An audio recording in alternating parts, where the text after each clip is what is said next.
¿Sabías que uno de los hombres más poderosos de Egipto comenzó su historia dentro de un pozo oscuro, traicionado por sus propios hermanos? Esta es la historia de José, el soñador, un joven marcado por el favoritismo, odiado por su sangre, vendido como esclavo y levantado por Dios para salvar naciones enteras. Todo comienza en la tierra de Canaán, en el hogar de Jacob, también llamado Israel. Entre todos sus hijos, había uno que ocupaba un lugar especial en su corazón: José, hijo de su amada Raquel, nacido en su vejez. Era el reflejo de un amor profundo y de una promesa cumplida. Y ese favoritismo no pasó desapercibido. Jacob le regaló una túnica especial, una vestidura distinta a la de sus hermanos. No era solo ropa, era un símbolo, un mensaje silencioso que gritaba en él: es diferente. Y en el corazón de sus hermanos, esa diferencia comenzó a convertirse en resentimiento. Pero el verdadero detonante no fue la túnica, fueron los sueños. José comenzó a tener sueños intensos y simbólicos. En uno de ellos, estaban atando gavillas en el campo, cuando la gavilla de José se levantaba y las de sus hermanos se inclinaban ante la suya. En otro, el sol, la luna y 11 estrellas se postraban delante de Elán y José, joven e inexperto.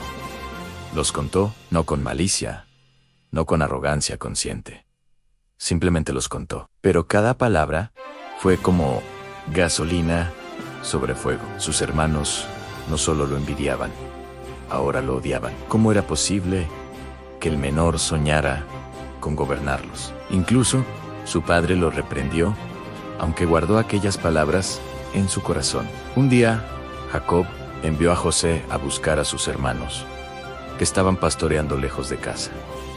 Fue una misión sencilla, un encargo cotidiano, pero aquel viaje cambiaría su destino para siempre. Cuando lo vieron venir desde lejos, antes de que se acercara, conspiraron contra él. Ahí viene el soñador, dijeron con desprecio.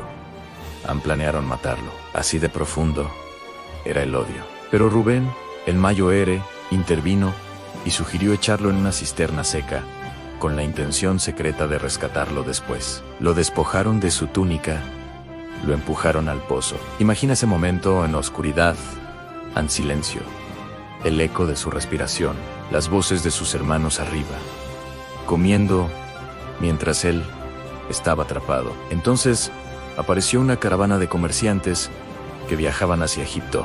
Judá tuvo una idea: ¿por qué matarlo si podían sacar provecho? Lo vendieron por 20 piezas de plata. José fue sacado del pozo, no para ser liberado, sino para ser encadenado, convertido en mercancía. Mientras tanto, sus hermanos mancharon su túnica con sangre de cabra y la llevaron a su padre. Jacob la reconoció y creyó que una bestia salvaje había devorado a su hijo. El dolor fue devastador, pero José estaba vivo, camino a Egipto, sin entender que el pozo no era el final, era el comienzo. En Egipto, fue vendido a Potifar, oficial del faraón y capitán de la guardia. De hijo favorito, pasó a ser esclavo extranjero, de soñador protegido a sirviente sin derechos. Y aquí es donde muchos pensarían que los sueños habían muerto. Pero no, la escritura repite una verdad clave. Dios estaba con José, no evitó el pozo, no impidió la venta, no bloqueó la traición, pero estuvo con Elán en la casa de Potifar. Todo prosperaba bajo su administración. Pronto dejó de ser un simple esclavo y se convirtió en el encargado de toda la casa. Era diligente, honesto, responsable. Pero el éxito también trae pruebas. La esposa de Potifar comenzó a acosarlo. José pudo haber cedido, nadie lo sabría. Estaba solo, lejos de su familia.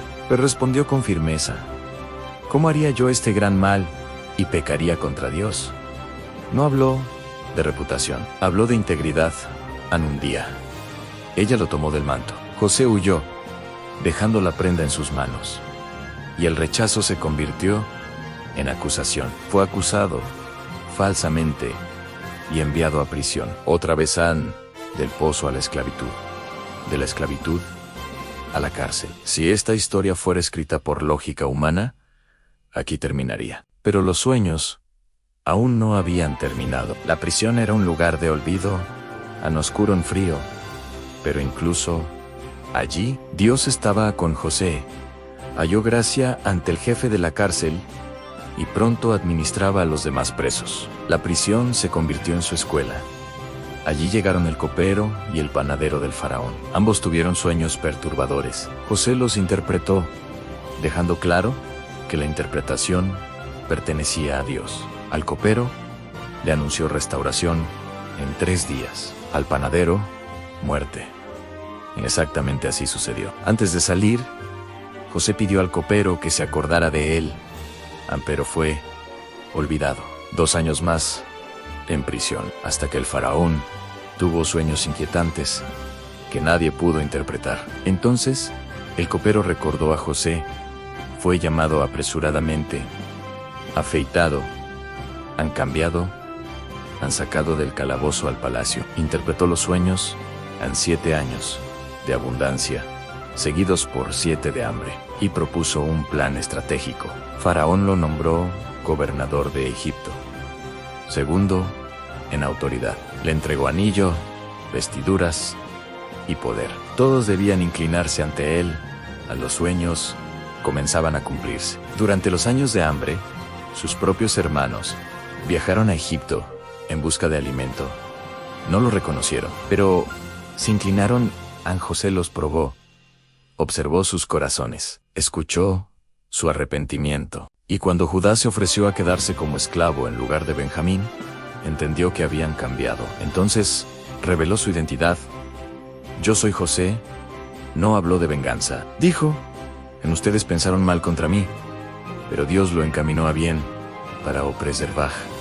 Vidao trajo a su padre y a toda la familia a Egipto. Vivieron seguros en Gosén. Años después, cuando Jacob murió, sus hermanos temieron represalias. Pero José volvió a llorar. ¿Acaso estoy yo en lugar de Dios? Respondió. Ustedes pensaron hacerme mal, pero Dios lo encaminó para bien. A José entendió algo que transforma vidas. El dolor no fue en vano. El proceso no fue castigo, fue preparación. El pozo fue parte del plan. La esclavitud fue parte del plan. La prisión fue parte del plan. No para destruirlo, sino para posicionarlo. Antes de morir, pidió que cuando Dios sacara a su pueblo de Egipto, llevaran sus huesos con ellos. Incluso en la muerte, seguía creyendo en la promesa. Y aquí está la enseñanza que atraviesa toda esta historia. Tus circunstancias no definen tu destino. Tu proceso no cancela tu promesa. Y el lugar donde hoy estás no determina dónde terminarás. A veces el retraso no es rechazo, es alineación. A veces el silencio no es ausencia, es preparación. José no dejó de soñar cuando lo traicionaron. No dejó de ser íntegro cuando lo acusaron. No dejó de creer cuando lo olvidaron. Y cuando llegó el momento, no usó su poder para vengarse, sino para salvar. Si esta historia encendió algo en tu interior, si te recordó que tu proceso tiene propósito y que tus sueños siguen vivos, aunque el mundo diga lo contrario, suscríbete al canal, activa la campanita y comparte este video con alguien que necesite esperanza hoy. Y escribe en los comentarios, mi proceso tiene propósito, porque los soñadores no son los que nunca caen, son los que,